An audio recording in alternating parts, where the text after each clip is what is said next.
From Florence, Italy, the city of inspiration for sculptors in ages past and for centuries to come, you're listening to The Sculptor's Funeral. Good day, everybody, and welcome back to The Sculptor's Funeral. I'm your host, as always, Jason Arkles, a sculptor and teacher who plies his trade in Florence, Italy, where all the great sculptors are dead. But I don't feel so well myself. And in the second episode of a two-part discussion of August Rodin, we're going to examine some of the major themes of Rodin's work, as we find them in a few of his public commissions. In the last episode, we talked a little bit about his first large commission, the doors for a museum which was never built, known as the Gates of Hell. The multitude of figures, groups, and themes which comprise the Gates of Hell served Rodin as a resource and a catalyst for dozens of what we might call spin-off sculptures later in his career. But we really can't examine the Gates of Hell as a public work, per se. For starters, it was never finished, and although it was admired by those who saw it in Rodin's studio, it's impossible to imagine the public or official reception that it might have received had it been actually installed. So we're going to turn to two of the major commissions he received after the Gates of Hell, both of which were controversial, and both of which were brought to completion, although only one was actually accepted by the commissioning body, and that one was installed in a manner contrary to Rodin's intent. The other work, the one that wasn't accepted, was cast in bronze and publicly displayed only after Rodin's death. These two monuments are known as the Burgers of Calais and the Monument to Balzac. Now, it's one thing to describe and summarize these two works, but to gain a proper understanding of them, we need to also talk about what Rodin's intentions were, and how these intentions differed from the expectations of the people commissioning them, and why these works were controversial, and how these works forever changed the nature of public art in Europe and in America. So the first work we're going to look at is a commission from the French town of Calais, a port city on the English Channel. The commission was to commemorate the heroic actions of several town leaders during the 100 Years' War in the 14th century. The town of Calais was under siege by the British Army, and the defeat of the town was inevitable.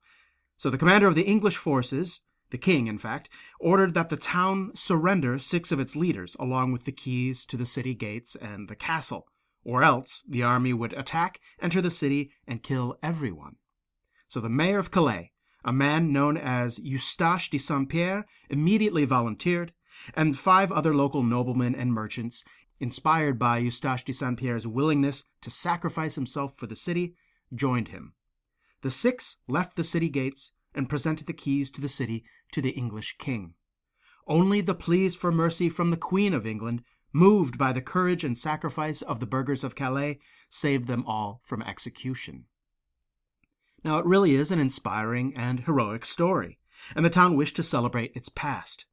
Rodin pursued this commission, and in doing so he created a small model, or in French, maquette, of the 6 burghers, all striding forward in a unified group, linked by a rope. Apparently, Rodin was still under the spell of forward motion, which he had explored with his John the Baptist and his Walking Man fragment in the past decade. Now, after the mayor of Calais came to Paris and met with Rodin in his studio in 1884, when the Gates of Hell were well underway and on view in Rodin's studio, and when the museum they were meant to decorate was still in the works, the mayor was duly impressed with Rodin and awarded him the commission. So far, so good. But in developing the next step of the commission, in which Rodin needed to produce a 1/3 scale model, Rodin evolved the work away from the original conception, and the review committee for the city of Calais was not pleased. "This is not the way we envisioned our glorious citizens going to the camp of the King of England," wrote the committee. "The silhouette of the group leaves much to be desired from the point of view of elegance. The artist could give more movement to the ground which supports his figures, and could even break the monotony and dryness of the silhouette by varying the heights of the 6 subjects. We feel it is our duty to insist that Rodin modify the attitudes of his figures and the silhouette of his group." Now, I've got pictures of these first and second maquettes at the image gallery of the website, thesculptorsfuneral.com, so go and take a look for yourself, and you can see the changes that Rodin made from his first idea to the second iteration. The main differences between the two seems to be that Rodin has put more physical separation between the 6 figures in the second model than he had first done. And instead of the 6 burghers all sort of marching forward together as a single group, the figures each seem to be in their own worlds, physically and also emotionally. They're not even looking all in the same direction anymore, and so the action of the group is a little bit more muddy than in the first model. And finally, Rodin has dispensed with the high pedestal on which he had set the group in the first version.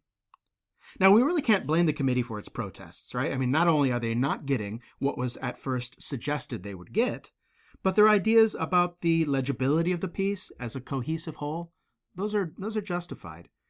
The committee's suggestion of providing variation to the heights of the figures is not in itself a bad one.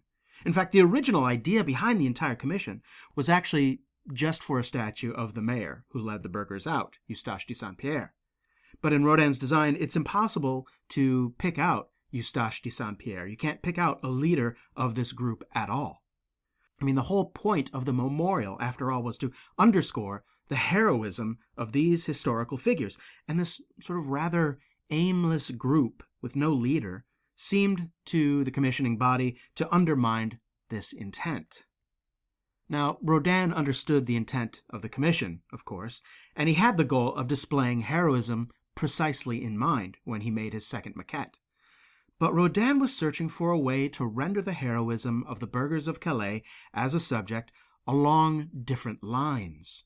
Remember, Rodin had recently found success with such unconventional works as the John the Baptist and the Walking Man. Now, both of these works de-emphasized certain conventional sculptural practices, like the notions of finish and completeness, and ideas of graceful pose. And he did that in order to emphasize other aspects of sculpture, like surface modeling and movement. And in The Walking Man and in the John the Baptist, this produced a sculpture that appeals not to the intellect, with its appreciation for artistry and logical construction, but to a barely conscious, instinctively emotional level. With the Burgers of Calais, Rodin was searching for a way to produce a similar gut reaction. Naturally, Rodin's quest for a base emotional response to his work meant that he could not rely on the old academic conventions of how a commemorative monument should look. And he was more than happy to leave the rules of the Academy aside, an academy that never had any love for Rodin or his work. Rodin's written response to the city of Calais read, in part, "I read again the criticisms I have heard before, but which would emasculate my work.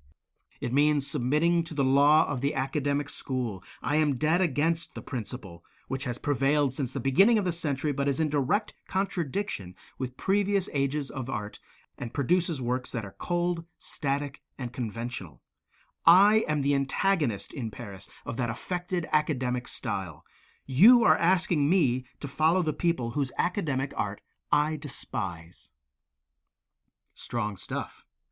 Rodin was so dead set against the stylistic changes the committee wanted that he offered to cancel the commission altogether and return the money that had been thus far advanced to him, if the committee would not allow Rodin to see the work through the way that he wanted. The committee finally relented, and Rodin finished the full-scale plaster in 1889. But the work wasn't cast and installed until about 1895. And when it was installed, it was done in a way that contradicted Rodin's intentions. The work was placed atop of a high pedestal rather than being at ground level, and the pedestal itself was surrounded by an iron fence. So, just what were Rodin's ideas about this work?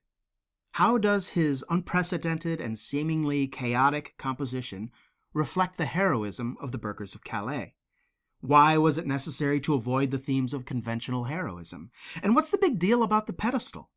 Well, I'm going to let Rodin speak for himself, as he spoke at length about what his aims were after the work was finally unveiled. "I did not hesitate to make them," meaning the burghers, "as thin as possible. If, in order to respect some academic convention or other, I had tried to show bodies that were still agreeable to look at, I would have betrayed my subject. These people, having passed through the privations of a long siege, no longer have anything but skin on their bones.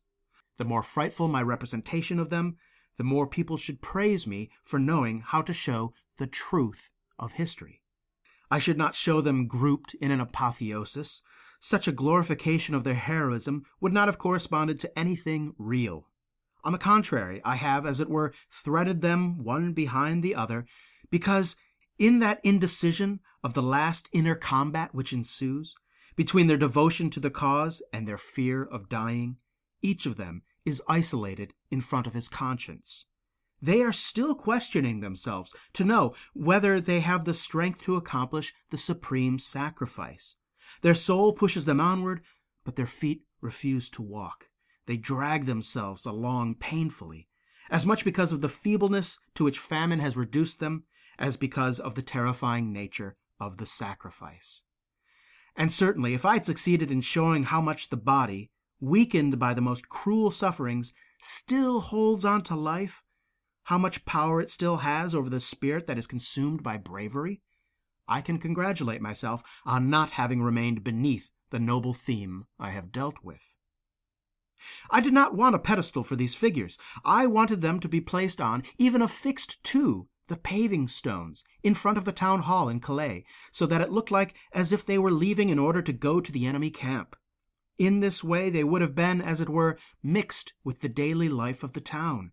Passers-by would have elbowed them, and they would have felt, through this contact, the emotion of our living past in their midst. They would have said to themselves, "Our ancestors are our neighbors and our models, and the day when it will be granted to us to imitate their example, we would show that we have not degenerated from it." But the commissioning body understood nothing of the desires I expressed. They thought I was mad. Statues without a pedestal? When had that ever been seen before? There must be a pedestal. There was no way of getting around it.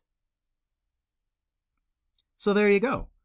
From our perspective, everything Rodin describes about his work, about the Burgers of Calais, his intentions behind it, and how he wanted it displayed, it makes perfect sense to us. And the fact that it does is one more indicator of how completely Rodin's influence has forever changed the nature and scope of figurative sculpture. Today, we easily comprehend what, just over a century ago, the mayor of Calais and the commissioning body could not. Now, if we want to go further and break down exactly what Rodin did that was so groundbreaking, we can compare it to similar ideas and thoughts in art and aesthetics at the time. And the first thing we can look at is the heavy dose of realism the Burgers of Calais contains. And I'm talking about capital R realism here, which, as we know, is a social movement in art which seeks out the nobility and dignity of the ordinary person living an ordinary life. The kind of stuff Rodin's very good friend Jules Deleuze had dedicated his career to. Deleuze treated subjects such as farmers and factory workers, mothers feeding babies, or attending to domestic chores, and in doing so, Deleuze elevates the mundane and the quotidian to a realm usually reserved for society's nobles, like the elite, the successful, and the powerful. In the Burgers of Calais, it seems that Rodin is doing something similar, but different. Here, Rodin's subject itself is notable, even heroic, but instead of illustrating that by commonly understood conventions, such as allegorical figures or idealized bodies, or poses and attitudes that project greatness, the sort of thing that the committee was suggesting that Rodin do, Rodin does exactly the opposite. The heroic figure of Eustache de Saint-Pierre is heroic only on the inside. On the outside, he is shown at his most human, his most vulnerable, reacting in a way we imagine we all might in such circumstances. The object here isn't veneration, it's connection. The work isn't designed to inspire admiration, it instead inspires empathy. It's realism, but of a certain type. It's not Deleuze's social realism, it's emotional realism. Instead of the elevation of mundane occupations and other unadorned realities of life, it's the elevation of the unadorned emotional life. And by unadorned emotional life, I mean that Rodin made no attempt to represent his burghers as fearlessly and unhesitatingly making the sacrifice of their lives for a greater cause. He did not endow his figures with a greater emotional strength and resolve than they presumably had.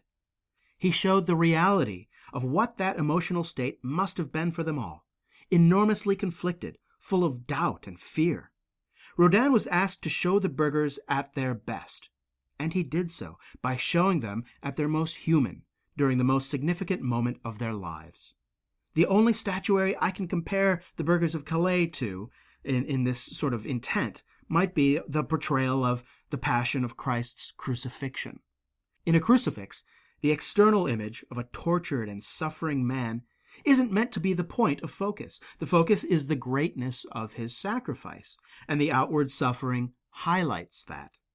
It's a little surprising that more people couldn't view Rodin's monument in this light at the time, but I guess the public and secular context of the work inhibited this comparison. But nowadays, in our times, this idea of emotional realism abounds in figurative commemorative sculpture. We might use as just one example the American sculptor Daniel Chester French, who sculpted a monument to Abraham Lincoln. He sculpted a few different monuments to Abraham Lincoln, actually, but the one I'm thinking about is commonly called his Standing Lincoln. Abraham Lincoln, the president who fought and won the American Civil War, and who was assassinated in cold blood just months after his victory, must be one of the more heroic subjects for sculpture in American history. But when Daniel Chester French received this commission in 1909, just 15 years after the mounting of the Burgers of Calais, does Daniel Chester French portray Lincoln as the war hero, as the martyr, as the statesman? No. Lincoln is instead represented alone on his pedestal, small and still, holding one hand in the other, and with his head bowed. It's not the bowed head of a great mind in concentrated thought, but a head bowed in sorrow, sadness, and doubt. There is no trace of the academic language of commemoration in this work of French's. It's hard to imagine the Standing Lincoln coming into being at all without Rodin's precedent of the revelation of inner life, even an inner life in torment, in the heroes of the Burgers of Calais.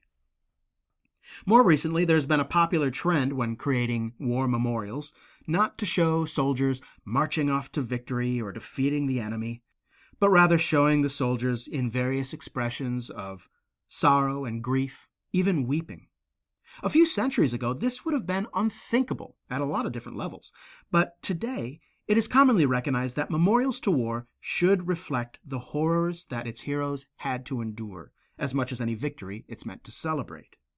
And it's done not with allegory or symbol, but with figures represented in realistic fashion. Nowadays, a war memorial that doesn't connect on visceral and emotional terms with its viewers is regarded as ineffective. But the Burgers of Calais was the first to succeed in this.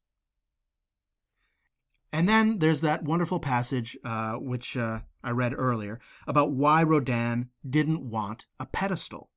He didn't want his work physically separated from the townspeople of Calais. He wanted them to literally rub elbows with the statues in order to create a larger sense of identification with the subject.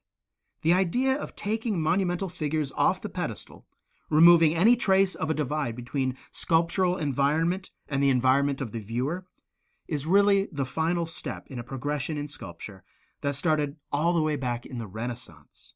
It was Bernini in the Baroque era that most fully exploited the possibilities of blurring the line between where a sculpture ended and where architecture began, and he explored how a sculpture might either physically or on a subconscious level invade the viewer's personal space.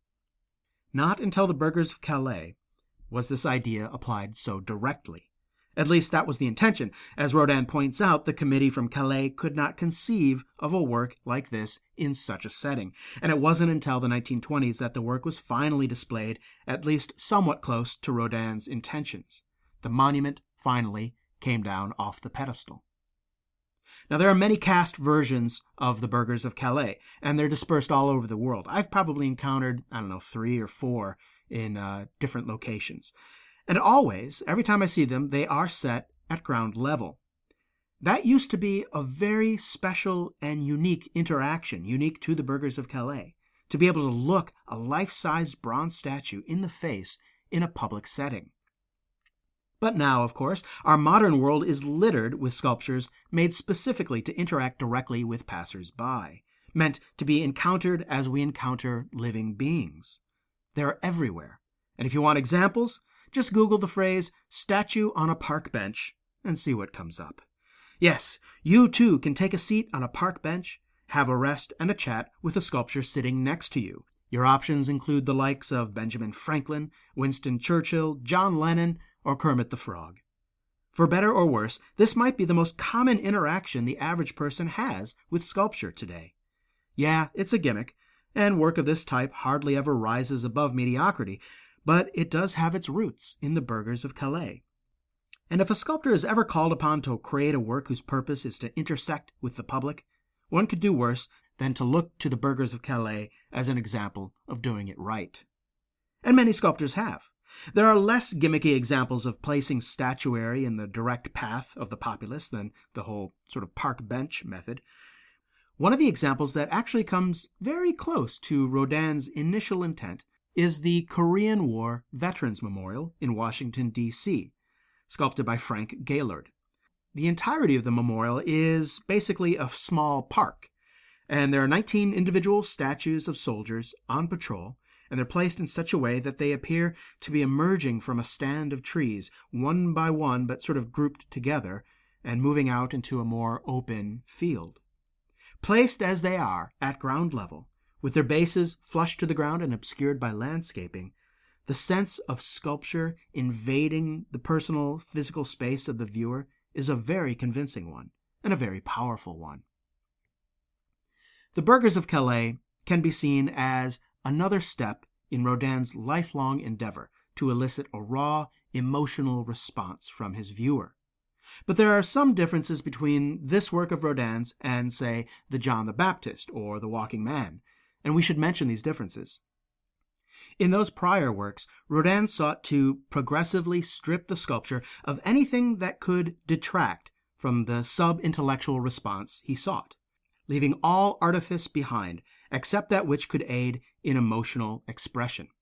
In The Walking Man, we see how Rodin even leaves out parts of the human body itself that might detract from his theme, and deliberately leaves accidental markings and textures and joints of the assembled work visible on the surface, as if to say, craftsmanship is not the point.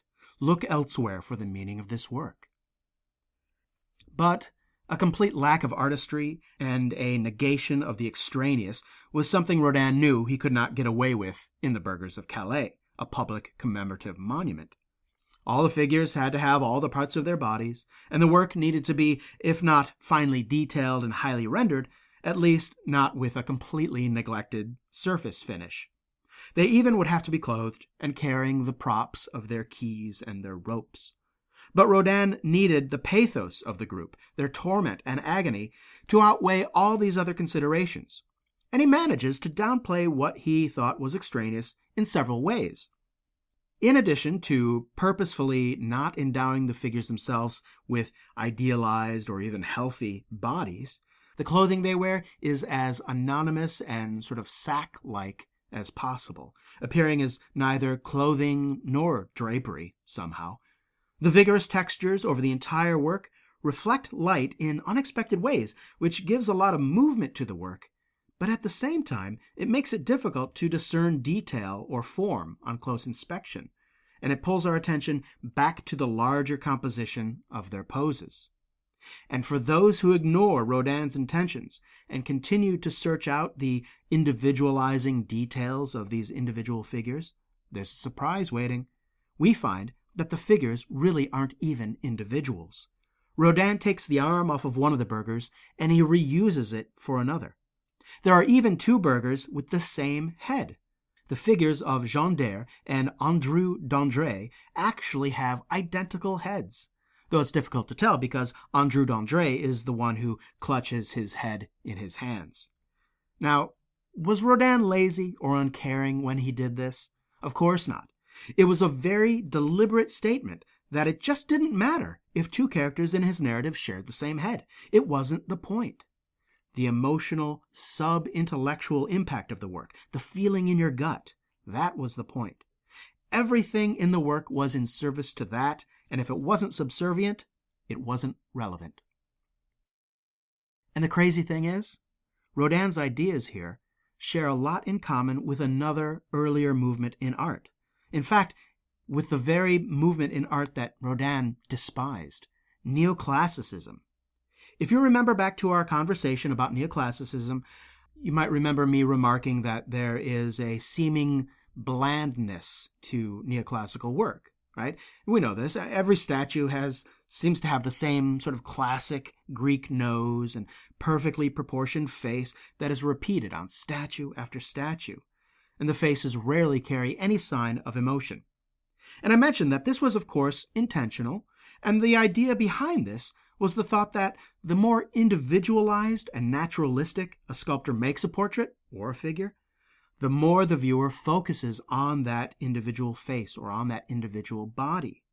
But what neoclassicists want you to focus on is the meaning which lies behind the work, not the skill or the personal expression of the artist. The substance of the statue itself is merely a signpost, pointing towards an inner truth which cannot ever fully be depicted. Artistic flourish is just a distraction, keeping the thoughts of the viewer of the work tied to the realm of the physical, when we should be contemplating the metaphysical. Well, Rodin is doing the same thing here, but using very different means.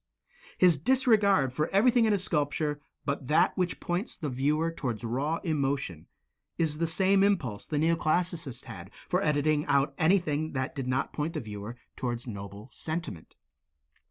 Both methodologies consider technical skill, artistic flourish, and personal expression as a distraction from the true purposes of art. There's a lot to take in here with the Burgers of Calais. So I'm going to take a breather, and then I'm going to move on to the most controversial monument of his career, the statue of Honore de Balzac, when the sculptor's funeral continues. Hey, sculptors in the UK! Have you ever dreamed about taking time off to study marble carving in a place like Pietrasanta or Carrara, Italy? Well, the logistics of that can be quite daunting. Finding accommodations, finding instruction in English, finding the time, and of course, finding the money. Just a small basic collection of personal carving tools and equipment can easily cost £1,000. Well, I got good news. I'm putting together a workshop this summer that will bring Italy to the British Isles. I'm calling it the Wiltshire Workshop, and it's happening this August from the 10th to the 22nd. Join me in a 2-week class for beginning marble carvers in the green countryside of Wiltshire, just outside of Marlborough, where you'll learn everything you need to know in order to carve a figurative work in marble. In addition to learning the basics with hand tools and machine tools, you will learn the process of using a macchinetta a punto, or pointing machine, the simple device which for centuries has allowed sculptors to make exact copies of plaster casts in marble. And that's exactly what you'll do. Choose from a selection of plaster casts taken from the work of master sculptors in the past, Bernini, Rodin, Michelangelo, Donatello, and create your very own true and faithful copy to keep. Not many people can claim to own their own marble copy of the face of Bernini's St. Teresa or Michelangelo's Dying Captive, but now you can be one of them. Now, being mindful of both schedule and cost constraints, the course is just 2 weeks long. Just enough time to produce a copy of a portrait mask or a hand study, a foot study, or maybe even a small torso. All tools and materials are provided, so there's no need to purchase a bunch of tools just to get started. It's all coming up with me from Italy, including some beautiful Carrara marble. And if you are looking to save on accommodations, there's even the option to camp under the stars in the Wiltshire countryside for no extra charge. All the information for the Wiltshire Workshop, which starts August 10th, can be found at our website, thesculptorsfuneral.com. Now, there's only space for 12 participants in this workshop, and the sign-up deadline is July 1st. But I have a feeling the course will fill up early. So sign up today at thesculptorsfuneral.com, and I'll see you in Wiltshire.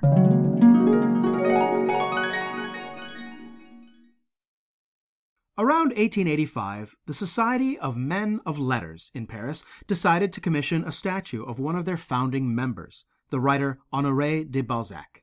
Balzac had died in 1850, but his legacy and fame grew posthumously to where it stands today as one of the greatest writers of the 19th century, and a huge influence on writers from Edgar Allan Poe and Charles Dickens to Henry James and Émile Zola.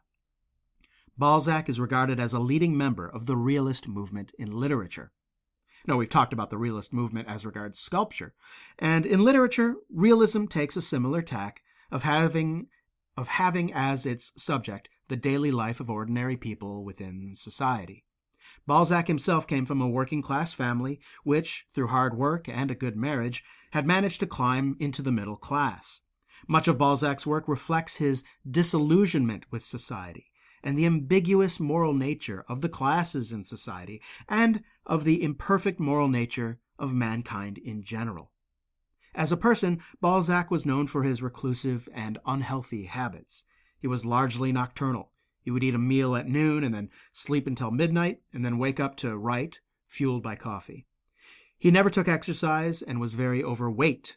He was an obsessive personality, hermetic, and just difficult in general, though his writing was spoken of in terms of its strength and its psychological penetration, representing people as they are, not good, not evil, but fully human.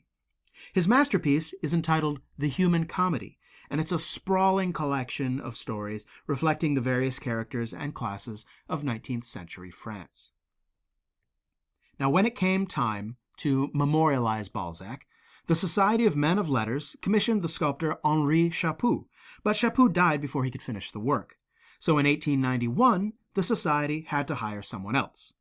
And by 1891, Rodin was a very well-known figure. The plaster cast of the Burgers of Calais had just been unveiled a year or two previously, although it hadn't yet been cast in bronze. The writer, Émile Zola, was the president of the Society of Men of Letters at the time, and he backed the choice of Rodin as Chaput's replacement. Rodin was supposed to have the work done in a year and a half, but his exploration of his subject at hand, which included reading everything he could that was written by and about Balzac, caused Rodin to rethink his conception many times of how to memorialize Balzac. In fact, I think Rodin went further down this path of exploration of his subject by producing model after model than any other sculptor I've heard of. Now, typically, a sculptor might make a few small-scale models before enlarging to a life scale, and maybe a portrait study as well. Even 3 or 4 or 5 different scale studies isn't too out of the ordinary. Rodin, he made about 50. For the next 7 years, Rodin immersed himself in the studies of Balzac, and his pursuits took him to Balzac's hometown to make studies of people he thought resembled Balzac. He worked from a daguerreotype of Balzac, which was a precursor to a photograph. I think it's the earliest instance I know of a sculptor working from such a thing.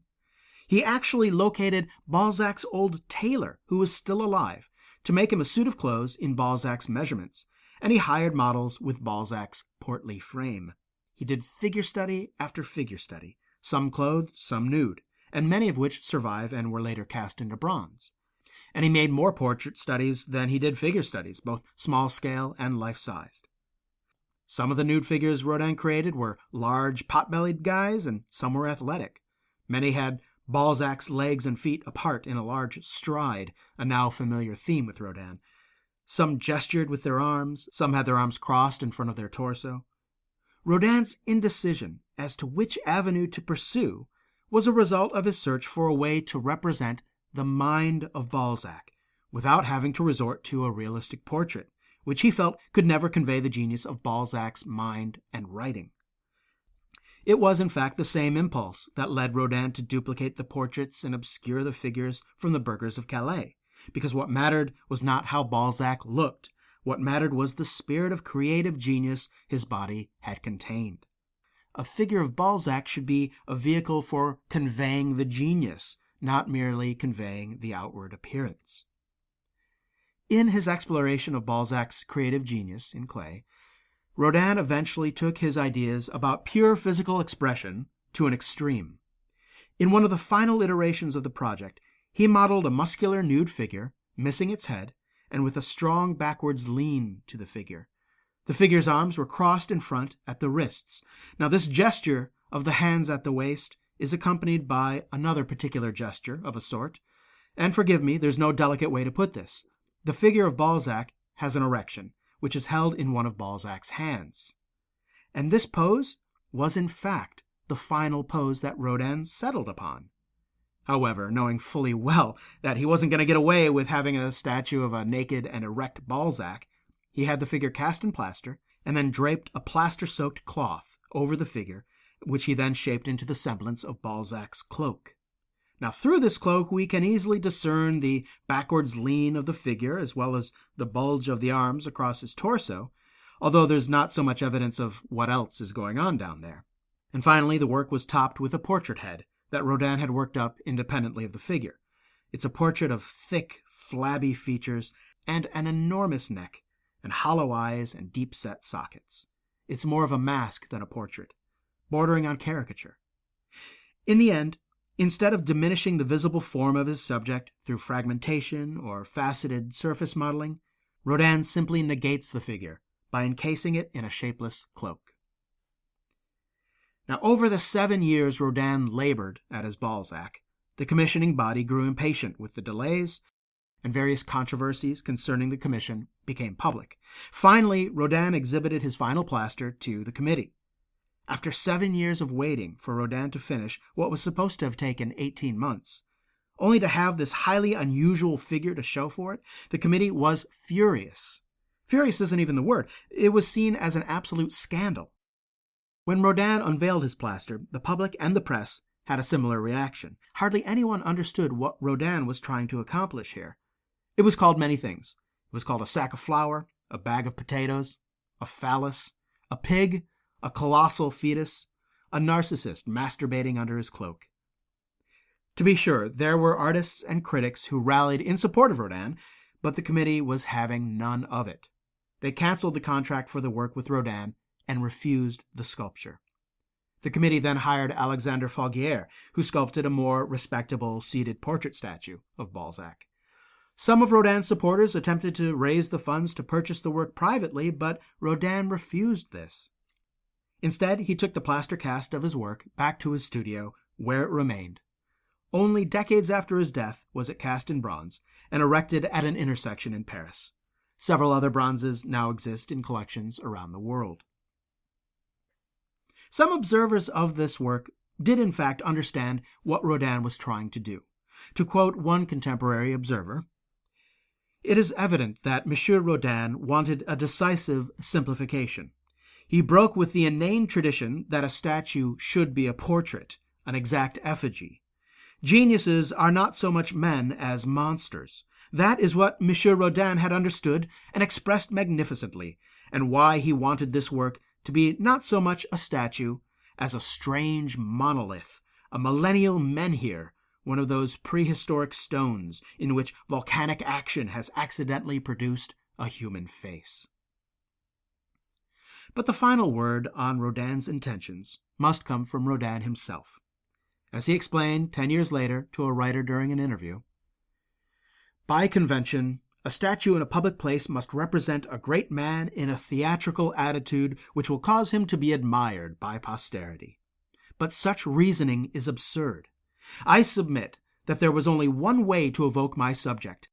I had to show a Balzac in his study, breathless, hair in disorder, eyes lost in a dream, a genius who in his little room reconstructs piece by piece all of society in order to bring it into tumultuous life before his contemporaries and generations to come. Balzac truly heroic, who does not stop for a rest for a moment, who makes night into day, who drives himself in vain to fill the gaps made by his debts, who, above all, dedicated himself to building an immortal monument, who is transported by passion, whose body is made frenetic and violent, and who does not heed the warnings of his diseased heart from which he will soon die. It seems to me that such a Balzac, even seen in a public place, would be greater and more worthy of admiration than just any writer who sits in a chair and poses for the enthusiastic crowd. In sum, there is nothing more beautiful than the absolute truth or real existence. So, although the Balzac is a logical outcome of the aesthetic Rodin pursued throughout his career, it seems that Balzac was ahead of its time in the 1890s. But I wonder, has it ever come into its own? After Rodin's death in 1917 during the First World War, the advances of modernism in art came so swiftly that Rodin, while never forgotten, was dismissed by the modern art crowd for being too traditional, too bound by convention, which may sound strange considering the kind of stuff he was doing relative to other sculptors at the time.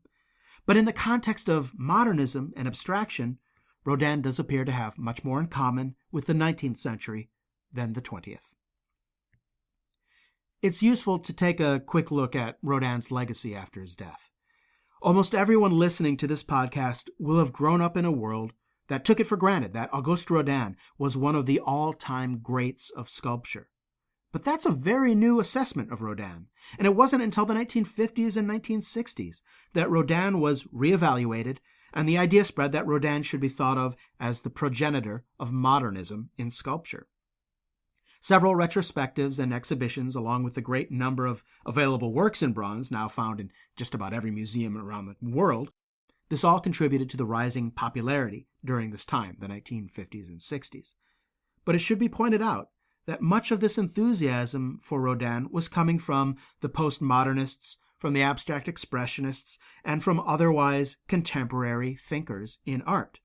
Rodin at this point was regarded as the first of the modernist sculptors, according to the moderns, a kindred spirit to all that was happening in 20th century sculpture. How strange to see that now Rodin is claimed as a hero of the figurative sculpture world. I know of more than one sculptor who advocates for the return to the figure in sculpture and considers himself a humanist, while at the same time emulates the work of Rodin, the very sculptor whose work led the way towards the dehumanization, abstraction, and even negation of the figure in sculpture. So, why do so many turn to Rodin as a source of inspiration? Well, Rodin was actually my favorite sculptor at one point. Rodin was my very first favorite sculptor, before I ever studied art or considered being a sculptor. Looking back, I can see the reasons for this. For one thing, Rodin is one of the few sculptors in history that is a household name. He shares that with Michelangelo and maybe Donatello. Our culture teaches us at a very young age that Rodin was a great sculptor, and we all internalize this before we get a chance to decide for ourselves. Rodin is also the one whose work we encounter first, generally, out of all the greatest old masters. His work is the most widespread of any of the greatest sculptors. I mean, there's no need to make a pilgrimage to Rome or to Paris to see it. Just about every major regional museum has Rodin. And I can't blame anyone for being attracted to aspects of Rodin's work. And yet, at the same time, Rodin really has a double legacy. There's the legacy of the John the Baptist, the Burgers of Calais, and his portraiture, on the one hand, and on the other hand you have the Walking Man and the Balzac. And this is why Rodin leaves me feeling conflicted. His two legacies actually conflict with each other. Some of his work is a continuation of what figurative sculpture has always been, a means of communication through empathy with the human form. I find his Burgers of Calais an intensely emotional work that speaks clearly of the human condition within a legible narrative. But his other legacy explores the negation of narrative, the negation of humanity, of human identity, stripping the human form of the power to get us to empathize with it. We gaze with a detached eye at his mutilated torsos and his mask-like tree trunk of a Balzac. And while we can appreciate the power of the pose and the modeling and the effects of its surfaces, we encounter a form devoid of humanity. Finally, I have come to see that Rodin remains at the forefront of our popular cultural consciousness because, unlike the other old masters, his work requires no cultural education or cultural context. Rodin's work does not demand to be intellectually understood. What you see is what you get. A thinker, a walking man, a kiss, a man with a broken nose. We don't need to understand Christian philosophy or classical mythology. We don't need to read Winckelmann or Homer or Plato. We don't need any previous education in any sense. In fact, the less we know about sculpture, the more we can appreciate it, because Rodin's art is a gut feeling. It's not an intellectual statement. All Rodin asks of us is to recognize, as we look upon his works, that the human body is the instrument of sensation. So it's no wonder that for many of us, Rodin was our first love. However, how many of us are still united with our first loves? Gradually, the more I learned, the less attractive Rodin was for me. I came to appreciate sculptors whose work could appeal to me in ways Rodin's could not. I found that it was well worth learning the stories from which sculptures took their narratives. As a practitioner, I became to admire finely honed skill almost as much as raw genius. Nowadays, when people ask me if I like the work of Rodin, I have to respond with ambivalence. But one thing is clear, that without the powerful reactions I encountered in seeing the work of Rodin years before I ever considered becoming a sculptor or knew anything about art, I might never have made the choice to pursue it further.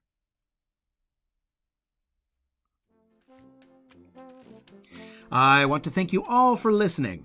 And if you like this episode, or any episode that you've heard here at the Sculptor's Funeral, perhaps you would like to take the time to rate the podcast on iTunes, on the iTunes page for the Sculptor's Funeral. Doing so makes the podcast more visible in the search listings, which means more people have a chance to listen.